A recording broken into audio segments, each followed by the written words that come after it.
Loan తీసుకుని ఎగ్గొట్టాడు, ఇక ఆ కాగితాలు వాళ్ళ దగ్గర ఉంటుంది అంతే అని.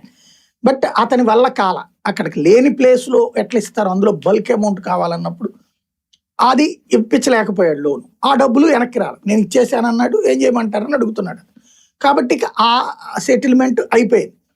ఆ టైంలో ఇంకొక అనుచరుడు వచ్చి, రంగురాళ్ల వ్యాపారం ఉంది మా వాడి దగ్గర, కోట్ల రూపాయలు అని చెప్పి కొన్ని రంగురాళ్ళ చూపించితే అది నిజమని నమ్మి ఈయన చివరికి చెక్క పెట్టెలు కూడా, పెద్ద పెద్ద చెక్క పెట్టెలు రంగురాళ్ళు నిల్వ ఉంచుకోవడానికి కూడా కొన్నాడు.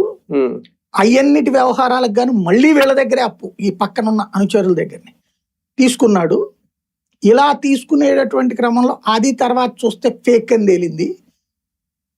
అతను కొంత ఈయన దగ్గర నుంచి డబ్బులు రాబట్టడానికి గేమ్ నడిపాడని తేలింది. ఈ రెండిటి వ్యవహారాలతో నష్టపోయి దాదాపు ₹1,00,00,000 దాకా డబ్బులు ఇవ్వాల్సి ఉంది. ఈయనకి దగ్గర ఆస్తులు ఉన్నాయి అంటే చివరికి ఈయన చెక్ పవర్ లేదన్న సంగతి తెలిసింది. ఆ తర్వాత అప్పటిదాకా వాళ్ళకి తెలియదు ఆ విషయము. ఆ తర్వాత దాంతో ఇతన్ని నువ్వేదైనా చేయమని చెప్పి అడిగారు.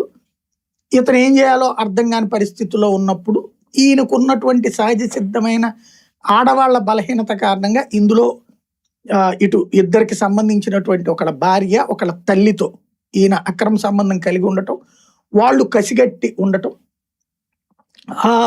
ఆ టైంలో ఒక డాక్యుమెంట్ ఏది ఈ అమ్మాయి పేరున